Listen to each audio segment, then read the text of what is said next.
Salam, Stoda Lovers dimanapun Anda berada. Senang sekali bisa berjumpa dengan kalian dalam pembelajaran daring kimia pada saat ini. Hai Stoda Lovers, hari ini saya akan mengajar tentang konsentrasi larutan yang berhubungan dengan sifat koligatif larutan. Baik, waktu kelas 10 kita semua sudah pernah belajar tentang konsentrasi, misalnya seperti persen massa, persen volume, bagian per juta, dan molaritas. Tentu Stoda Lovers masih ingat ya. Saya yakin sekali Anda masih ingat karena Anda adalah orang-orang yang luar biasa. Baik Stoda Lovers, kali ini kita akan belajar tentang konsentrasi larutan yang berhubungan dengan sifat koligatif larutan, yaitu molalitas dan fraksi mol. Baik, molalitas adalah konsentrasi larutan yang menyatakan jumlah mol zat terlarut dalam 1 kg pelarutnya. Jadi, molalitas itu dirumuskan sebagai M kecil, lambang dari molalitas, sama dengan gram per massa molar kali 1000 per P. Jadi G di sini gram ini adalah massa dari zat terlarut. Kalau massa molar itu adalah massa molekul relatif daripada larutan, dan P dalam hal ini adalah massa daripada pelarutnya. Baik, saya kira Stoda Lovers bisa mengerti ya tentang molaritas ini. Ini berbeda dengan molaritas ya, karena molaritas itu adalah jumlah mol zat terlarut dalam 1 liter larutan. Kalau molalitas ini adalah jumlah mol zat terlarut dalam 1 kg pelarutnya. Mari kita perhatikan contoh berikut ini. Berapakah molalitas larutan yang mengandung 8 gram NaOH yang terlarut dalam 250 gram air? Sekali lagi, berapakah molalitas larutan yang mengandung 8 gram NaOH yang terlarut dalam 250 gram air? Stoda Lovers, mari kita perhatikan pembahasan berikut ini.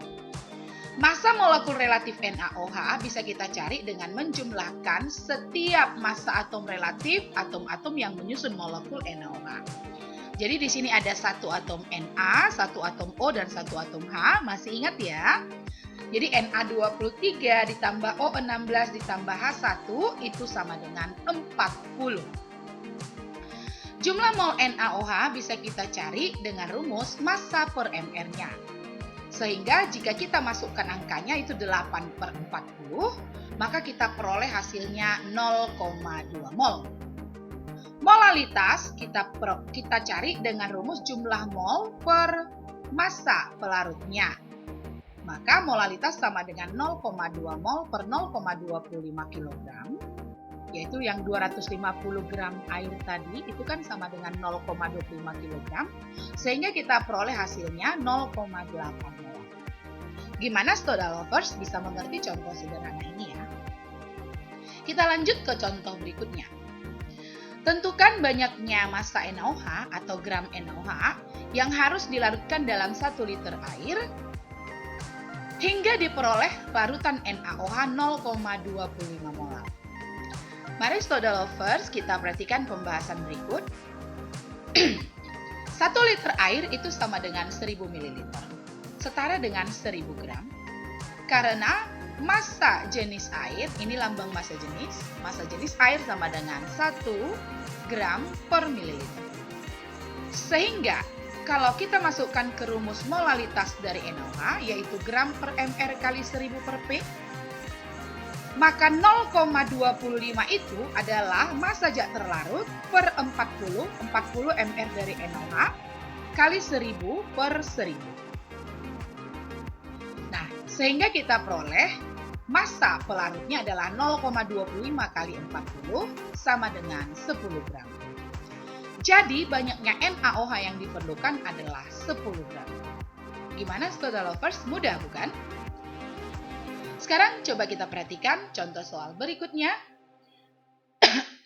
Tentukan berapa mililiter volume air yang diperlukan untuk melarutkan 4,9 gram asam sulfat H2SO4 yang konsentrasinya 0,25 molal.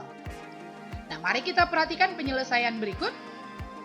Karena molalitas adalah gram per ml kali 1000 per V, maka 0,25 ini 0,25 molal yang diharapkan tadi adalah 4,9 per 98. 4,9 tadi adalah massa daripada H2SO4-nya sebagai zat terlarut. 98 adalah MR dari H2SO4, yaitu 2 kali ARH tambah 1 kali ARS tambah 4 kali ARO. Maka totalnya 98 dikali 1000 per massa dari pelarutnya. Sehingga dari sini bisa kita peroleh massa pelarut sama dengan 20 gram atau setara dengan 20 ml. Jadi volume air yang diperlukan untuk melarutkan 4,9 gram H2SO4 untuk memperoleh larutan H2SO4 0,25 molal adalah 20 ml. Masih semangat ya, Stoda Lovers? Mari kita perhatikan contoh soal yang keempat. Berapakah molalitas dari larutan HCl 37%? Sekali lagi, berapakah molalitas dari larutan HCl 37%? Maka mari sama-sama kita perhatikan pembahasan berikut. MrHCl itu 36,5, yaitu 1 tambah 35,5. Misalkan massa larutan adalah 100 gram, maka massa HCl adalah 37% dari 100 gram. Sehingga kita memperoleh massa HCl sama dengan 37 gram. Massa pelarut bisa kita cari dengan mengurangkan massa larutan dengan massa HCl, yaitu 100 gram kurang 37 gram, sehingga diperoleh 63 gram atau setara dengan 0,063 kg. Maka jumlah mol HCl bisa kita cari dengan rumus gram per mr. Kita peroleh 37 per 36,5 yaitu 1,01 mol.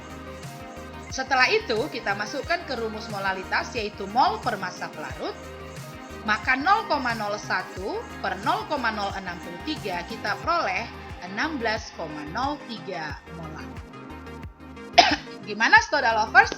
Cukup mudah kan contoh soal yang saya sajikan? Dan saya berharap kita semua masih bisa mengikutinya dengan baik. Berikutnya kita masuk kepada konsentrasi larutan yang kedua, yaitu fraksi mol. Fraksi mol adalah suatu ukuran konsentrasi larutan yang menyatakan perbandingan dari jumlah mol pada sebagian zat terhadap jumlah keseluruhan mol yang ada dalam komponen.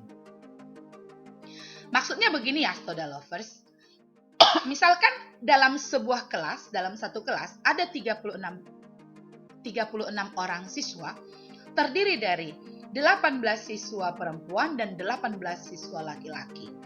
Maka fraksi mol dari siswa perempuan adalah 18 per 36 dan fraksi mol dari siswa laki-laki juga adalah 18 per 36. Simpel bukan?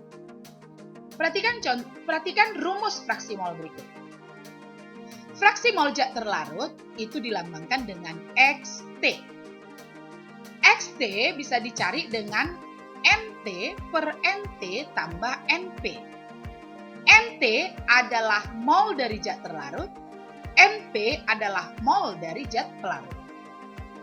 Nah, demikian juga untuk fraksi mol zat pelarut dilambangkan dengan XP, yaitu NP per NT tambah NP.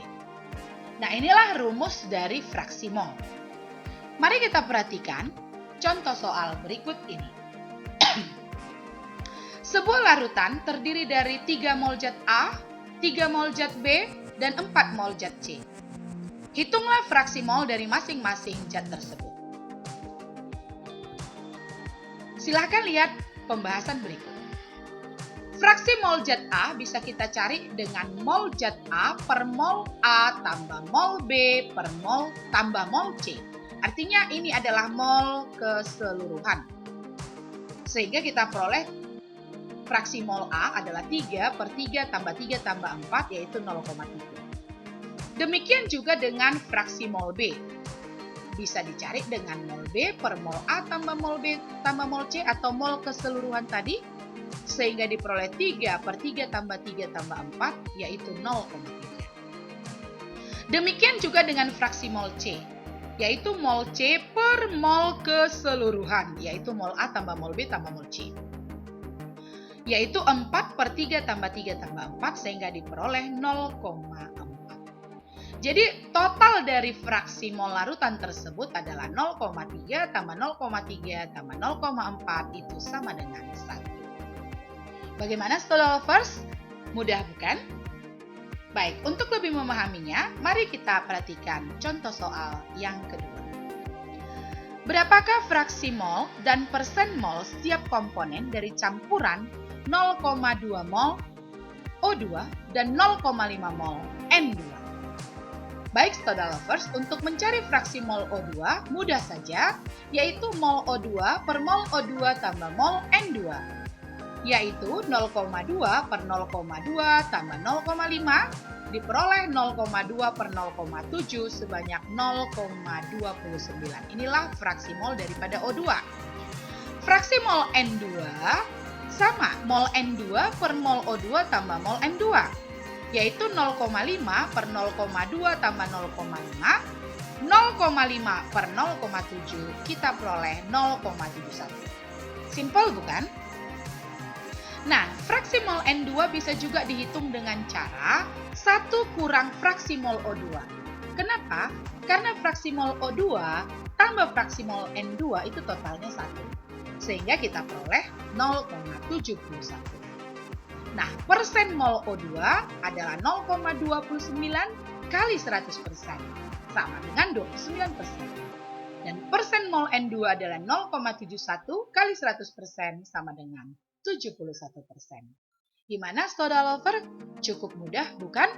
Jadi saya kira contoh-contoh perhitungan untuk fraksi mol kita sudah mengerti semuanya. Baiklah Stoda Lovers, kita akan mengakhiri pembelajaran kita pada saat ini. Saya sangat berterima kasih karena Stoda Lovers mau meluangkan waktunya untuk belajar tentang fraksi mol dan molalitas ini.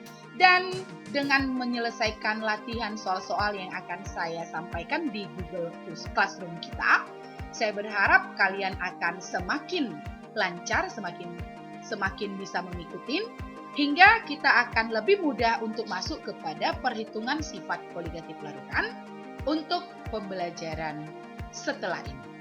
Stoda Lovers sekalian, saya akan mengirimkan latihan dan tugas yang Anda harus kerjakan dan kirimkan ke Google Classroom kita. Apabila ada yang masih kurang dimengerti, boleh kita buka kelas dengan live meeting atau Zoom meeting. Kita akan tentukan waktunya. Demikian pembelajaran kita pada hari ini.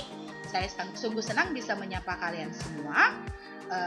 Saya pesankan kembali, saya ingatkan kembali supaya kita mau untuk turut aktif memutus mata rantai penyebaran COVID-19 dan disiplin dengan anjuran pemerintah untuk tetap mencuci tangan dengan sabun atau menggunakan hand sanitizer, menggunakan masker jika keluar dari rumah kita, dan tetap disiplin dengan social distancing kita. Baik, Stoda Lovers sekalian, terima kasih atas perhatian kalian semua. Salam dari saya, salam sehat untuk semua, dan Tuhan memberkati.